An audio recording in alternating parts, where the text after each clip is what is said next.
नमस्कार साथियों, सूर्य नगरी यूनिक्लो क्लासेस के यूट्यूब चैनल पर मैं डॉक्टर उर्मिला राठी आपका हार्दिक स्वागत और अभिनंदन करती हूँ। बात करें हम लोग एमपी जुडिशरी की, तो चलिए आज चर्चा करते हैं एमपी जुडिशरी के सबसे छोटे एक्ट के बारे में। और उस एक्ट का नाम है एमपी अकोमोडेशन एक्ट, जिसके हम रेंट कंट्रोल एक्ट भी कह सकते हैं। तो एमपी अकोमोडेशन एक्ट के अंदर हमारे पास बहुत छोटा सा एक्ट है। प्री के क्वेश्चन भी कवर होते हैं, मेन के क्वेश्चन भी कवर होता है। तो आइए स्टार्ट करते हैं। जब भी आप एमपी अकोमोडेशन एक्ट के लिए इस वीडियो को देखते हैं तो सबसे पहले आप अपना बैलेट अपने साथ में लेके बैठिएगा, ठीक है। स्टार्ट करते हैं। सबसे पहले चैप्टराइजेशन करेंगे हम। चैप्टराइजेशन में बात करेंगे तो एमपी के अंदर जो है सबसे पहले हम देखेंगे इसके अंदर टोटल चैप्टर कितने हैं। टोटल चैप्टर इसमें 7 हैं।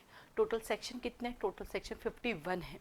उसके बाद आगे चलते शेड्यूल कितने, इसमें 2 शेड्यूल है। एक्सटेंड का पूरे एमपी के अंदर है। इसको ऑल ऑफ इंडिया नहीं कहेंगे क्योंकि एमपी का लोकल एक्ट है, ठीक है।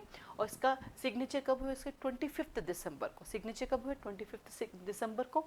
और यहाँ पे आता है कि गजट नोटिफिकेशन में कब है? 30 दिसंबर को। याद कर सकते हैं 25 दिसंबर को सिग्नेचर हुए, 5 दिन बाद ये आ गया था 30 दिसंबर को। और दोनों ही 1961 को हुआ है। क्योंकि कई एग्जाम जो हैं पहले सिग्नेचर डेट नहीं पूछते थे, सिर्फ कमेंसमेंट डेट पूछते थे। अब सिग्नेचर कमेंसमेंट दोनों, तो 25 और 30 याद रहिएगा आराम से। 25 को सिग्नेचर, 5 दिन बाद इसको पब्लिश कर दिया गया था। तो टोटल चैप्टर कितने? 7। टोटल सेक्शन कितने? 51। कितने स्केड्यूल है? 2। एक्सटेंड का है पूरे एमपी के अंदर। और कब इस पे सिग्नेचर? 25 दिसंबर, क्रिसमस डे आता है। और 30 दिसंबर को इसको पब्लिश कर दिया गया था। आइए चैप्टर 1 कहता है प्रीलिमिनरी। आप जो भी एक्ट पढ़ते हैं उनका मोस्ट ऑफ टाइम आपको प्रीलिमिनरी मिलता है, जो बात करता है सेक्शन 1 2 से 3। तो छोटा सा होमवर्क इसके साथ लिखिए आप लोग कि जब भी आप इस वीडियो को सुनने के बाद अगर आप एमपी की प्रिपरेशन कर रहे हैं तो एमपी के अंदर टोटल 12 एक्ट है और सारे के सारे कोडिफाई है। कोडिफाई मतलब जिसमें सेक्शंस होते हैं, आर्टिकल्स होते हैं, उनको कोडिफाई कहते हैं। तो आप एक छोटा सा होमवर्क कीजिएगा। उस होमवर्क में क्या करेंगे, पूरे जो 12 सब्जेक्ट है 12 सब्जेक्ट का चैप्टर 1 देखिएगा, प्रीलिमिनरी है तो उनके सेक्शंस लिखिएगा। क्योंकि देखो कॉन्स्टिट्यूशन में पहला चैप्टर नहीं आता प्रीलिमिनरी को, लास्ट में आ जाता है, ठीक है। उसके बाद हम बात करेंगे अगर कॉन्ट्रैक्ट एक्ट की, हम बात करेंगे सीपीसी की, तो चैप्टर्स में प्रीलिमिनरी अलग से हैं। तो आपको ढूंढना है। इस बार क्या हुआ, पूरे 12 सब्जेक्ट आप खोलेंगे, अपने टेबल पर उनको जमा के रखिएगा, उनको लिखा के एक पेपर बना के उस पेपर को अपने उसी पे चिपका दीजिएगा, अपने टेबल पे चिपका दीजिएगा आप उसको, ठीक है। तो चैप्टर 1 कहता है मैं प्रीलिमिनरी हूँ, मैं 1 2 का 3 हूँ, ठीक है। अब यहाँ पे किसकी बात हो रही है? यहाँ पे बात हो रही है अकोमोडेशन को रेंट पे देने की। तो हमें यहाँ क्या करना पड़ेगा? तो चैप्टर 2 कहता है provision regarding to rent. Rent से रिलेटेड क्या क्या प्रोविजन होंगे, हिंदी में लिखेंगे किराएदारी के बारे में उपबंध। क्या करना पड़ेगा यहाँ पे अपन को जो है हमारे किराएदारी के बारे में उपबंध करने पड़ेंगे। तो हिंदी में आएगा किराएदारी के बारे में उपबंध।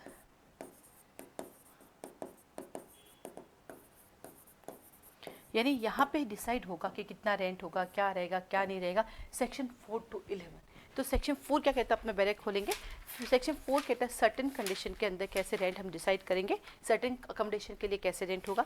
सेक्शन 6 कहता है स्टैंडर्ड रेंट कैसे वसूल किया जाएगा। सेक्शन 5 कहता है स्टैंडर्ड रेंट कहता है। सेक्शन 6 कहता है कि आप जो अनलॉफुल चार्जेस नहीं ले सकते हैं। सेक्शन 7 कहता है स्टैंडर्ड रेंट क्या होगा, कैसे तय होगा। सब सेक्शन 7 पढ़ते ना बड़ा अटपटा सा है, बहुत मतलब घुमाता है, पता ही नहीं चलता। सब सेक्शन 1 है, 2 है, 2 में 2 पॉइंट है, उस 2 पॉइंट के सेकंड पॉइंट में भी 3 पॉइंट है, फिर सब सेक्शन 3 है, फिर उसके भी 2 पॉइंट है, 3 पॉइंट है, फिर 3 के पास 2 है, मतलब बहुत खतरनाक है। तो इसको मैं पूरा डायग्राम बना के आपको बताऊंगी ताकि ईजी हो जाए, क्योंकि मेन यही है। क्योंकि जब हम कानून पढ़ रहे हैं, कानून की पूरी लड़ाई रेंट से है, तो स्टैंडर्ड रेंट क्या ही हमें पता होना चाहिए। तो सेक्शन नंबर 4 कहता है सर्टेन अकोमोडेशन के बारे में कैसे लागू होगा। 5 कहता है स्टैंडर्ड रेंट से ज़्यादा आप रिकवर नहीं कर सकते। 6 कहता है क्या बोलते हैं अनलॉफुल चार्जेस आप नहीं बढ़ा सकते हैं। 7 कहता है स्टैंडर्ड रेंट होता क्या है।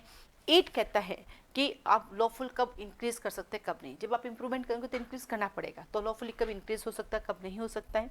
9 कहता है जब भी इंक्रीज करते हैं तो उसका पहले आपको नोटिस देना पड़ेगा। और 10 कहता है कि rent control authority to fix standard rent कौन कर सकता है। देखिए जनरल रूल कहता है कि टेनेंट और क्या कहते हैं लैंडलॉर्ड मिल के करते हैं, लेकिन जब दोनों की नहीं बात बनती है तो हमें रेंट कंट्रोलिंग ऑफिसर के पास जाना पड़ता है। देन सेक्शन नंबर 11 कहता है कि फाइनली हम कहता है इंटीम रेंट हम डिसाइड कर लेते हैं, फिर बाद में देखेंगे क्या करना है। तो चैप्टर नंबर 2 कहता है प्रोविजन रिगार्डिंग रेंट 4 to 11। तो चैप्टर 1 कहता है मैं तो प्रीलिमिनरी हूँ, मैं 1 2 का 3 हूँ। चैप्टर 2 कहता है मैं रेंट के बारे में प्रोविजन बताऊंगा जो 4 to 11 है। देन रेंट के बारे में आपका प्रोविजन तय हो जाता है। तो चलते हैं चैप्टर नंबर 3 की तरफ। यदि बात बन जाती है तो ठीक, नहीं होती तो क्या करेंगे। क्या कहता है control of eviction of tenants. क्या होता है जब आप रेंट पे रहने आते हैं तो लैंडलॉर्ड जब चाहे आपको निकाल सकता है। तो ऐसे तो गड़बड़ हो जाएगी, आप अपना सामान ले लेके कहाँ भागेंगे भैया। चलो आप टाइम टू टाइम उनको रेंट दे रहे हो, अच्छे से रह रहे हो, अच्छे से व्यवहार कर रहे हो, आपकी तरफ से कोई डिफॉल्ट नहीं है, आप डिफॉल्टर नहीं है, आपने कोई गलती नहीं की, तो ऐसे क्यों धक्के देके निकालेगा। हाँ, अगर आप रेंट नहीं दे रहे हो तो ऑब्वियसली आपको वहाँ से निकालेंगे, अन्यथा आपको क्यों निकाला जाएगा वहाँ से, राइट। तो उस केस में आपको प्रोटेक्शन देना पड़ेगा आपके एविक्शन के लिए, आपको वहाँ से बेदखल ना किया जाए। तो अगला कहता है अभिधारियों की निष्कासन पर नियंत्रण करना। तो इसको लिखेंगे निष्कासन पर नियंत्रण। निष्कासन मतलब बेदखली, निष्कासन पर नियंत्रण, अगर इसको कहते हैं बेदखली पर नियंत्रण। ठीक है, कहाँ से कहाँ तक 11A से 23, कहाँ से कहाँ तक है 11A से 23। तो चैप्टर 1 कहता है मैं तो प्रीलिमिनरी हूँ, तो चैप्टर 2 कहता है मैं रेंट डिसाइड करूँगा, चैप्टर 3 कहता है रुको आपके एविक्शन पे कंट्रोल करेंगे, जब मर्जी आपको नहीं निकाला जा सकता है। तो फिर ये तो गड़बड़ है, तो फिर टेनेंट को आप निकाल ही नहीं सकते, तो फिर एक अमेंडमेंट हुआ और चैप्टर नंबर 3A आया। और 3A कहता है कि भाई जब जब जरूरत पड़ेगी लैंडलॉर्ड को तो टेनेंट को निकालना ही पड़ेगा, या जहाँ जहाँ टेनेंट की गलती होगी वहाँ तो निकालना ही पड़ेगा। तो एक नया चैप्टर आया, चैप्टर नंबर 3A। और 3A कहता है eviction of tenants on ground of bona fide requirement.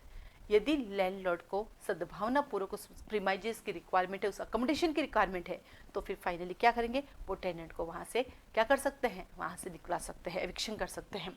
Section number 23A से J तक। 3A है तो सेक्शन बीच में आएंगे, हालांकि यहाँ पर भी देखो 11A से स्टार्ट हो रहा, थोड़ा सा दिक्कत है यहाँ पे। तो चैप्टर 1 कहता है मैं तो प्रीलिमिनरी 1 2 का 3 हूँ। चैप्टर 2 कहता है रेंट के बारे में प्रोविजन बताऊंगा, 4 to 11 की बात करता है। चैप्टर नंबर 3 कहता है एविक्शन पे कंट्रोल करेंगे 11A से लेके 23 तक। और चैप्टर 3A कहता है एविक्शन कब बोनाफाइड किया जा सकता है, जो बात करता है 23A से 23J तक। फाइनली आपकी लड़ाई होती है तो आप कहते हो मैं तो टाइम टू टाइम रेंट दे रहा हूँ, तो बोला डिपॉजिट, तो वो क्या होता है कि आपको निकालना होता है, लैंडलॉर्ड रेंट लेना मना कर देता है, तो आप फिर उसको डिपॉजिट करते हैं कंट्रोलिंग ऑफिसर के पास। तो चैप्टर 4 कहता है डिपॉजिट ऑफ रेंट, भाड़े का निक्षेप करना। क्या करेंगे, यहाँ पे भाड़े वर्ड यूज़ करता है ना, भाड़े का निक्षेप, एमपी के अंदर है ना भाड़ा वर्ड यूज़ किया गया है हिंदी में, जबकि अपन क्या बोलते हैं किराया। तो भाड़े का निक्षेप करेंगे 24 से 27। तो चैप्टर 1 कहता है मैं तो प्रीलिमिनरी में 1 2 का 3 हूँ। चैप्टर नंबर 2 कहता है मैं रेंट के प्रोविजंस बताऊंगा, जो बात करता है 4 से 11। चैप्टर 3 कहता है एविक्शन को कंट्रोल करूंगा 11A से 23। चैप्टर 3A कहता है कि बोनाफाइड एविक्शन है तो हमें करना पड़ेगा 11A से 11 और 23A से J तक। और चैप्टर 4 कहता है चलो रेंट डिपॉजिट करा दीजिए, हमारे को लड़ाई नहीं है, सेक्शन नंबर 24 से 27 तक। अब इन सब के लिए हमें अथॉरिटी ढूंढनी पड़ती है। तो चैप्टर नंबर 5 कहता है कि अब अथॉरिटी को अपॉइंट करते हैं, appointment of rent controlling authority. तो यहाँ पे जो हेड होगा उसका नाम होता है rent controlling of authority. Appointment of rent controlling authority, there parts, functions and appeals. तो पहले उसकी अपॉइंटमेंट करो, उनकी शक्तियाँ उनको दे दो, अपील की क्या क्या होंगे और क्या क्या फंक्शंस करेंगे। तो आ जाता है आपके पास appointment of rent controlling authorities, their parts and function and appeal. इसको हिंदी में यहाँ बता देती हूँ मैं, भाड़ा नियंत्रक अधिकारी की नियुक्ति करेंगे, उनको शक्तियाँ देंगे, उनके अपील के प्रोविजन क्या होंगे एटसेट्रा 28 से 36 तक अभी आके काम करेगा। चैप्टर 1 कहता है मैं तो प्रीलिमिनरी हूँ, मैं आपका 1 2 का 3 हूँ। चैप्टर नंबर 2 कहता है मैं रेंट के प्रोविजंस बताऊंगा 4 से 11। चैप्टर नंबर 3 कहता है एविक्शन को कंट्रोल करूंगा 11A से 23। चैप्टर 3A कहता है बोनाफाइडली एविक्शन किया जा सकता है 23A से J तक। फिर आता है चैप्टर नंबर 4 कहता है डिपॉजिट करो रैंक को 24 से लगा के 27 तक। और चैप्टर नंबर 5 कहता है रेंट कंट्रोलिंग अथॉरिटी का अपॉइंटमेंट कीजिए, उनके फंक्शंस, उनकी पार्ट्स, उनके अपील के प्रोविजंस बता दीजिए, जो बात करता है सेक्शन 28 से 36 तक। अब अथॉरिटी भी आ गए, अब क्या करेंगे, अब आता है special provision. Chapter 6 provision regarding special obligation of landlord and penalties. जब आप पढ़ेंगे चैप्टर 6 भूस्वामियों की विशेष बाध्यताओं और शास्तियों के बारे में, किसकी बात करता है, विशेष बाध्यताओं और शास्तियों, विशेष बाध्यताओं एवं शास्तियों। इसको पढ़ने के बाद आपको लगेगा कि मुझे तो अपना मकान रेंट पर नहीं देना है, क्योंकि एक तो आपने मकान रेंट पे दिया, ऊपर से आपके जो ऑब्लिगेशंस है, और अगर आपने उसको ढंग से नहीं फुलफिल किया तो आपको पेनल्टी भी देनी पड़ेगी। इससे अच्छा अपने मकान किराया देना ही नहीं है। ठीक है, तो क्या कहता है special obligation and landlords, special obligation landlords and उसकी पेनल्टीज क्या क्या होगी, सेक्शन नंबर 37 से 74 तक। तो क्या क्या अथॉरिटी को अपॉइंट करते हमने लैंडलॉर्ड को बता दिया कि तेरी यही ऑब्लिगेशन है, तुम्हें ध्यान रखना है, अगर तुमने इसको ब्रीच किया तो तुम्हें पेनल्टी भी देनी पड़ेगी। सेक्शन नंबर 37 से 44 तक। चैप्टर 1 कहता है मैं तो प्रीलिमिनरी हूँ, मैं 1 2 का 3 हूँ। चैप्टर 2 कहता है रेंट के प्रोविजंस बताऊंगा, जो बात करता है 4 से 11। चैप्टर नंबर 3 कहता है एविक्शन पे कंट्रोल करूंगा, 11A से 23। चैप्टर 3 एक कहता है बोनाफाइडली एविक्शन किया जा सकता है, 23A से Z तक। चैप्टर 4 कहता है डिपॉजिट ऑफ रेंट, 24 से 27। चैप्टर 5 कहता है अपॉइंटमेंट ऑफ रेंट अथॉरिटी, उसके फंक्शंस, उनके पार्ट्स एंड उसके अपील्स के क्या क्या रहेंगे, जो बात करता है सेक्शन 28 से 36। और देन लैंडलॉर्ड के ऑब्लिगेशंस क्या होगी, और लैंडलॉर्ड अपने ऑब्लिगेशन को ब्रीच करेगा तो पेनल्टीज देनी पड़ेगी, सेक्शन 37 से लगा के 44 तक। और नाउ चैप्टर 7 जो सबका है वो इसका मिसलेनियस प्रक्रियण विविध, इसको दो बात बोला जाता है, इसको हिंदी में प्रक्रियण भी बोलते हैं और साथ ही साथ इसको विविध भी बोला जाता है। सेक्शन नंबर 45 से 51, क्योंकि लास्ट यही है 51 तक बचता है। सेकंड होमवर्क आपका ये है कि जैसे ही आप प्रीलिमिनरी देखते हो सबका, वैसे आपको लास्ट का देखना किस किस के पास मिसलेनियस है और उसके बारे में लिखना है। जैसे कॉन्ट्रैक्ट एक्ट में मिसलेनियस नहीं है, टीपी में भी नहीं है, एविडेंस में भी नहीं है, आईपीसी में भी नहीं, तो बचा क्या, सीपीसी के अंदर है, सीआरपीसी के अंदर है। तो अब देखना किस किस में है, तो उसको आपको लिखना है, ठीक है। तो सबसे पहले आपने क्या किया, उसके चैप्टराइजेशन को अच्छे से याद किया। चैप्टराइजेशन याद करने के बाद हम अगले कदम पे चलते हैं, और अगला कदम आता है हमारे पास सबसे पहले चैप्टर नंबर 1 जो बात करता है प्रीलिमिनरी सेक्शन 1 2 का 3। सेक्शन 1 कहता है मैं short title, extend and commitment हूँ, संक्षिप्त नाम, विस्तार एवं प्रारंभ। क्या कहता है, मैं संक्षिप्त नाम, विस्तार, प्रारंभ क्या हूँ। सेक्शन 1 हो चाहे सेक्शन नंबर लास्ट, हमें किसी को भी नहीं छोड़ना, पढ़ना सारा है प्री के लिए। तो सेक्शन 1 कहता है मेरा नाम एमपी लैंड अकोमोडेशन एक्ट है 1961, मेरा एक्सटेंड पूरे के पूरे एमपी में है और मैं कौन सी डेट पे आऊँगा, तो बोला फर्स्ट शेड्यूल के अकॉर्डिंग जो भी स्टेट गवर्नमेंट करेगी। तो देखिए इसमें लिखा है फर्स्ट शेड्यूल के अकॉर्डिंग, इसके मतलब इसमें 2 स्केड्यूल है। पहले स्केड्यूल सेक्शन 1 से रिलेटेड है, या मैं यूँ कहूँ पहले स्केड्यूल सेक्शन 1 और सेक्शन 1 पहले स्केड्यूल से रिलेटेड है, और जो आपके सेकेंड स्केड्यूल है बेटा वो आपके रिलेटेड है सेक्शन नंबर 23B से। लिख लीजिए स्केड्यूल 1 जो है आपके, इसमें लिख लीजिए क्योंकि प्री का सवाल आ जाता है। शेड्यूल नंबर 1 सेक्शन 1 की बात आता है और शेड्यूल नंबर जो 2 है सेक्शन 23B से रिलेटेड है। तो कई बार प्री में पूछ लेते हैं शेड्यूल 1 किससे रिलेटेड है, शेड्यूल 2 किससे रिलेटेड है, तो ये आपको पता होना चाहिए, ठीक है। देन आता है आपके पास सेक्शन नंबर 2। सेक्शन नंबर 2 कहता है कि डेफिनेशन क्लोज। जब डेफिनेशन क्लोज में जाएंगे तो आपको बड़ा मजा आएगा पढ़ने में। देखो सबसे पहले क्या पढ़ रहा है, कानून, तो कानून पढ़ रहा है तो कानून का नाम है कहाँ दिया हुआ है, तो 2A में। 2A कहता है अकोमोडेशन। सबसे पहले डेफिनेशन ही आ रही है। यहाँ से जब आप पढ़ते हो तो आपके यहाँ पे 2 भाग में डिवाइड होगा। अकोमोडेशन में क्या इंक्लूड है, क्या इंक्लूड है, क्या इंक्लूड नहीं है। क्या कहता है, क्या इंक्लूड है और क्या इंक्लूड नहीं है, उसकी बात ये करता है। तो आप जब देखेंगे इसमें एग्रीकल्चर लैंड नहीं आती है, तो यही आपका प्रीकस वाले क्या इंक्लूड है। और क्या इंक्लूड है तो जब आप देखेंगे तो लाइट आपकी आ जाएगी, फर्नीचर्स आ जाएंगे, आपके लाइट फिटिंग्स उसके अंदर आ जाएंगे, आउट हाउस है, गैराज है, वो सब इसमें इंक्लूड हो जाएंगे। यही आपका प्री का क्वेश्चन है। फिर आपके पास आता है सबसे पहले क्या कहता है, अकोमोडेशन। अकोमोडेशन किसका होता है, लैंडलॉर्ड का। तो दूसरी डेफिनेशन बी कहता है लैंडलॉर्ड। डेफिनेशन नंबर बी कहता है लैंडलॉर्ड।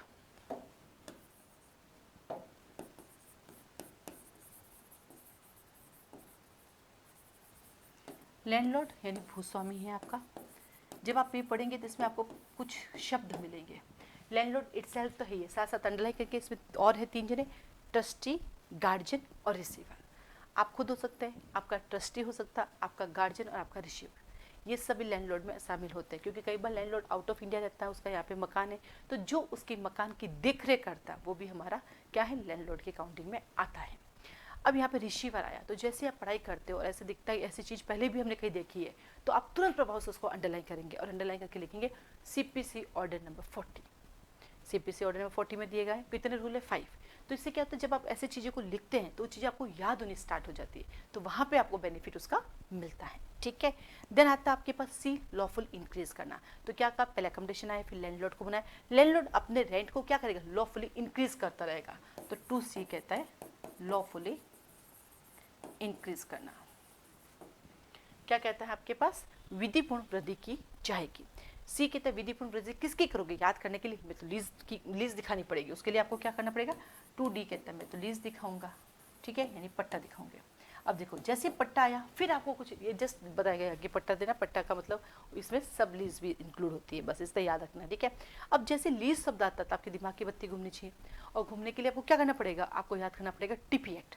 टीपी एक्ट का चैप्टर 5 वो भी लीज है, सेक्शन 105 से वो आ जाता है आपके पास 117 तक, तो ये भी आपको याद रखना चाहिए। फिर ई कहता है चलो मेंबर ऑफ फैमिली, तुम्हारे साथ कौन कौन रहेगा, फैमिली मेंबर कौन कौन है, तो डू ई कहता है फैमिली मेंबर।